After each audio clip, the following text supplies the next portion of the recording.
السلام علیکم ورحمۃ اللہ وبرکاتہ۔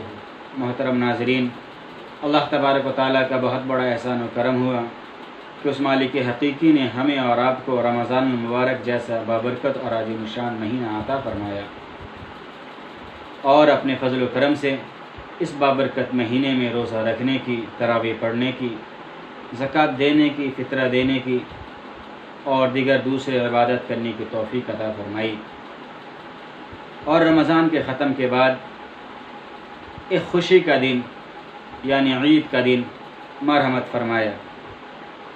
ان قریب ایک دن کے بعد وہ خوشی کا دن عید الفطر کا دن ہمارے اور آپ کے درمیان ہوگا، مگر عید کے دن سے پہلے میں آپ حضرات کے سامنے عید کی ایک پیغام سنانے کے لیے آیا ہوں،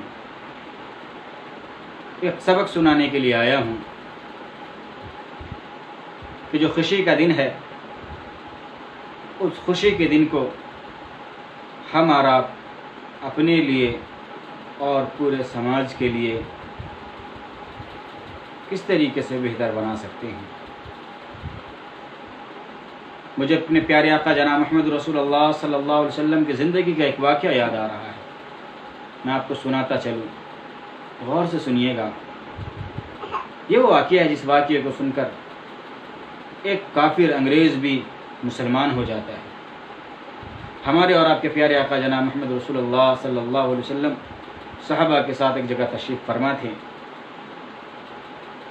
ایک صحابی اللہ کے نبی کی خدمت میں حاضر ہوتے ہیں، وہ بہت پریشان ہیں، بہت پریشان ہیں۔ اللہ کے نبی سے کہتے ہیں، اللہ کے نبی، میرا بیٹا 2-3 دن سے میرا بیٹا غائب ہے، گھر پہ نہیں آیا، مل نہیں رہا ہے، میں بھی بہت پریشان ہوں، اس کی ماں بھی بہت پریشان ہے، اس کی ماں کا تو رو رو کر برا حال ہے، سارے گھر والے پریشان ہیں، آپ دعا فرما دیں کہ میرا بیٹا مجھے مل جائے، ہم اپنے بیٹے سے بہت محبت کرتے ہیں۔ بات چل رہی تھی، ایک صحابی کہتے ہیں کہ اللہ کے نبی، میں جب اپنے گھر سے آپ کی خدمت میں آ رہا تھا تو راستے میں میں نے دیکھا کہ بہت سارے بچے کھیل رہے تھے، ان بچوں میں ان کے بچے کو بھی میں نے دیکھا ہے۔ اتنا سننا تھا کہ یہ صحابی وہاں سے دوڑ لگائے اپنے بچے کی طرف، کیونکہ یہ بڑے پریشان تھے، اپنے بچے کو تلاش کر رہے تھے۔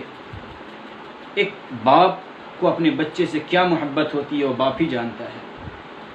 جب وہاں سے وہ سنا کہ 3 دن سے جن کا بیٹا غائب تھا، گھر نہیں آ رہا تھا، سارے لوگ رو رہے تھے، پریشان تھے، اب سنا کہ میرا بیٹا وہاں ہے، تو ان کے دل میں یہ محبت جاگی کہ فوراً دوڑ کر اپنے بیٹے کو فوراً لے آؤں۔ یہ دوڑ کر جب جانے لگے، اللہ کے نبی نے ارشاد فرمایا، ادھر آؤ، ادھر آؤ، آواز لگا، ادھر آئیے، ادھر آؤ۔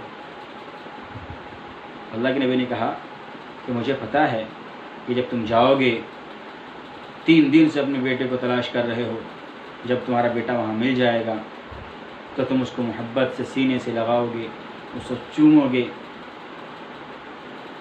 اس کو پیار کا اظہار کرو گے۔ صحابی نے کہا، جی اللہ کے نبی، بہت دل بے چین ہے اپنے بیٹے سے ملنے کے لیے۔ اللہ کے نبی نے فرمایا، نہیں، تم وہاں پر اپنے بچے سے محبت کا اظہار نہیں کرو گے، اس کو چومو گے نہیں، ہاتھ پکڑ کے گھر لے جانا، گھر لے جا کر جتنی محبت کا اظہار کرنا ہو اتنی محبت کا اظہار کرنا۔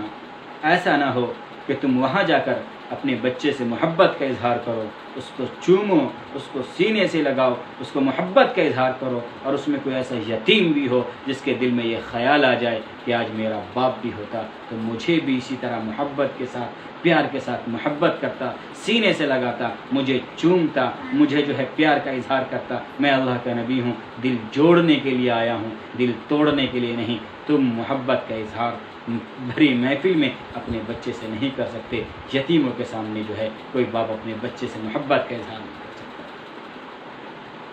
اللہ کے نبی نے منع فرمایا۔ کوئی یتیم بچہ ہوگا جس کا باپ نہیں ہوگا، اس کا دل دکھے گا، تڑپے گا وہ،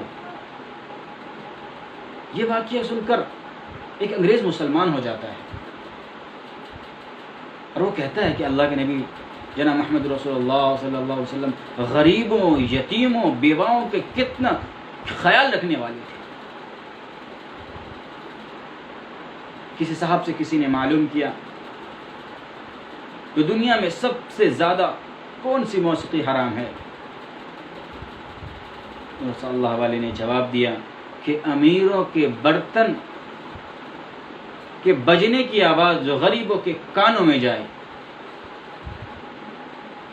کہا کون سی خوشبو اللہ کو بہت زیادہ ناپسند ہے؟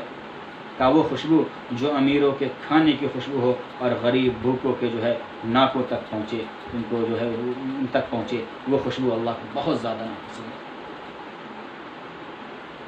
یعنی کسی غریب کے سامنے، کسی مالدار کو شریعت نے، رسول اللہ نے، قرآن نے، حدیث نے اپنے دولت کی نمائش کا حق بالکل نہیں دیا۔ کسی باپ کو اپنے بیٹے سے محبت کا اظہار کسی یتیم کے سامنے ہرگز نہیں ہے۔ کسی بیوہ کے سامنے کسی آدمی کو اپنی بیوی سے محبت کا اظہار کرنا،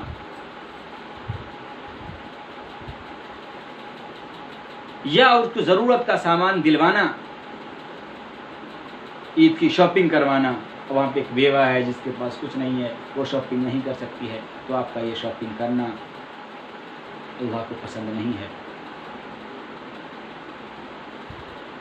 کسی مظلوم کے سامنے اپنی طاقت کا اظہار کرنا، یہ اللہ کو پسند نہیں ہے۔ عید الفطر کا دن مبارک ہو، بہت بہت مبارک ہو، خوشی کا دن اللہ کی طرف سے ہے، مگر دل غمگین ہے جس طرح کی صورتحال ہمارے ملک کی بنی ہوئی ہے۔ دعا فرمائیں کہ اللہ تبارک و تعالی اس مہاماری سے، اس بیماری سے پوری انسانیت کی حفاظت فرمائے، اور خاص طور سے ہمارے اس پیارے ملک کی حفاظت فرمائے۔ تو آپ اپنے اپنے گھروں میں رہ کر عید منائیں۔ آپ جس ایریے میں بھی ہیں، جس علاقے میں بھی ہیں، وہاں کی جو گائیڈ لائنز ہیں، وہاں کے علماء جو کہتے ہیں، اور وہاں کے جو گائیڈ لائنز ہیں انتظامیہ کی، اس گائیڈ لائنز کے مطابق آپ اپنے گھروں میں عید کی نماز پڑھ سکتے ہیں تو گھروں میں عید کی نماز پڑھیں، وہاں خوشیاں منائیں۔ جہاں پہ انتظام ہے انتظامیہ کی اجازت سے، وہاں پہ آپ عید کی خوشیاں منائیں، مگر عید کے بعد آپ گلے نہ ملیں، آپ مصافحہ نہ کریں، آپ ہاتھ نہ ملائیں، کیونکہ کورونا کی گائیڈ لائنز ہے یہ۔ آپ ہاتھ بھی نہ ملائیں، نہ کسی سے گلے ملیں۔ اصل محبت جو ہے وہ گلے ملنے سے نہیں، دل میں محبت ہے، اور وہ محبت آپ اپنے بھائی سے کریں۔ ہر ایک آدمی سے محبت ہے، پوری انسانیت سے محبت ہے، جو اسلام نے، شریعت نے اور ہمارے پیارے آقا جناب محمد رسول اللہ صلی اللہ علیہ وسلم نے سکھایا۔ زیادہ ادھر ادھر نہ کریں،